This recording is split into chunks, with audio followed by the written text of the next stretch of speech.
Good morning. I want to talk to you this morning about something that I often see on social media. I've heard it in conversations with other people. This idea that we need to put God back in school, or we need to put the Bible back into school. And I see this, and it's wonderful that people recognize that our public educational system has a spiritual malady. It has the source of the dysfunction of it is spiritual in origin. But it's not just our educational system, it's our government. Many of our churches actually are teaching incorrect doctrine. Our workplace, it's all around us. It's important to understand that God doesn't just expect people to put him in one or two or three areas and then not in other areas. The Bible tells us that in all our ways we are to consider God, and that he wants to occupy every area of our life. And so this includes our government, our workplace, our schools, where we go and hang out. He wants to be there at all those places with us. He doesn't want us to leave him and say, God, I'm going to run into this bar real quick. I need you to hang out here and wait for me while I go do a bunch of stuff that you don't approve of.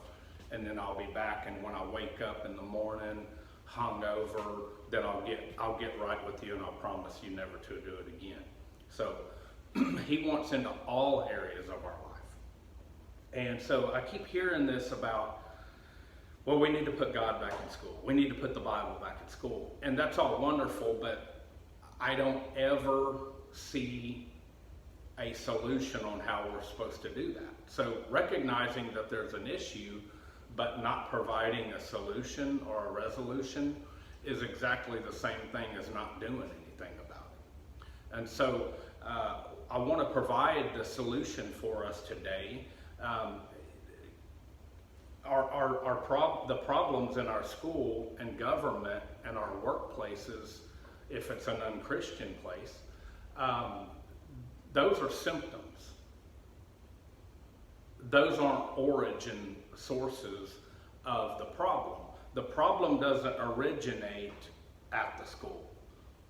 The school being in the condition it's in is a result and a symptom of where the real problem starts. So it doesn't do any good to say, well, we need to put the Bible and God back in school. What are you going to do? Go in there and start handing Bibles out to people and putting Bibles on the desk? I don't think that that's going to be the solution. What are you going to go in there and start putting pastors as teachers and things like that? I don't think that's going to be accepted well. And that's not ultimately the best approach. It's not going to be received well. So how do you do that? How do you accomplish getting God and the Bible back into school, other than just going in there and trying to force it? So you have to actually start at the problem, which is the family unit. Okay? So what we have is an enemy who has been instrumental at attacking and dismantling the family unit as God designed it. God's perfect design is for God to be the head of man. Man is the head of woman, equal in importance. Okay? One isn't superior. Okay? We're talking about the design and the role of each one of these that God set into place. God, man, woman.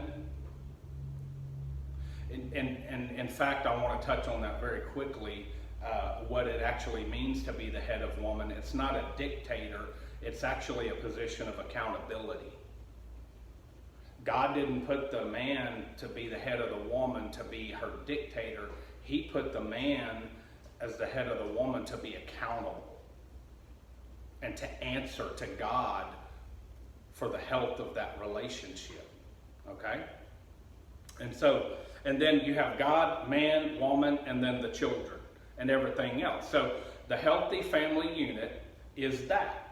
And so if you have a healthy family unit with God, man, woman, husband, wife, not wife, wife, not husband, husband, okay? God, man, woman, husband, wife, children, then you have God living, and he's a part of your marriage. A marriage is not between two people. A marriage is not an institution. Government or a college or a hospital is an institution. Marriage is a covenant. And it's not a covenant between any two people, and it's not a covenant between a man and a woman. It's a covenant between a man, a woman, and God. There's three involved in a marriage. All right? And the enemy has been successful at redefining a marriage. If people don't get on board with same-sex relationships, the enemy is very crafty at just redefining what a marriage is. Oh, well, okay, well, now a marriage means this, so it must be all right. No, it's a lie, okay?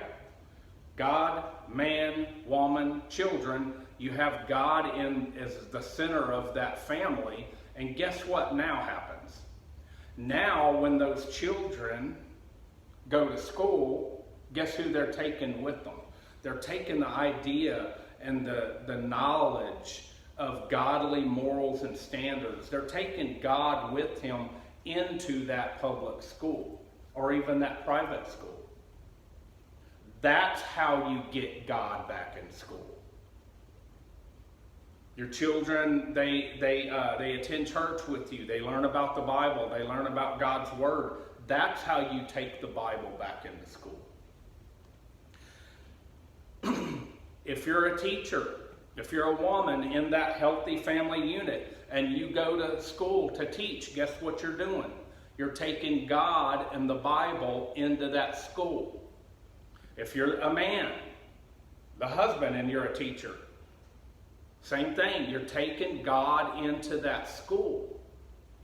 If you're on the school board, you're taking God in with you in the way that you operate, in the way that you function.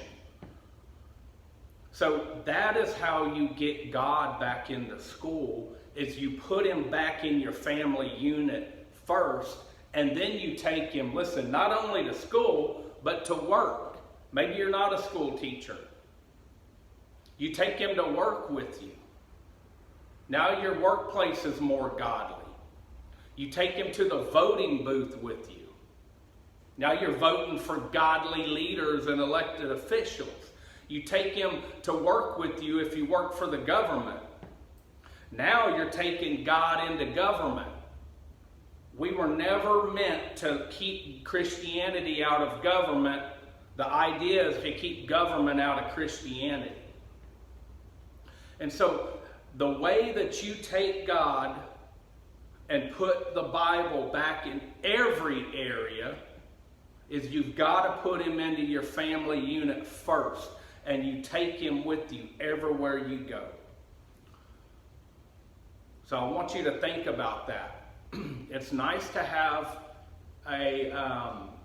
it's nice to acknowledge what the symptom is, but you've got to go to the source to solve the problem.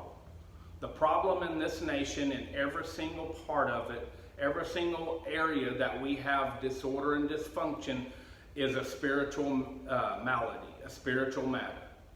And it starts with the family unit. Why do you think Satan is attacking our family units and dismantling the family unit right now? He knows exactly what I'm telling you is true. Thank you, and God bless. Have a good day.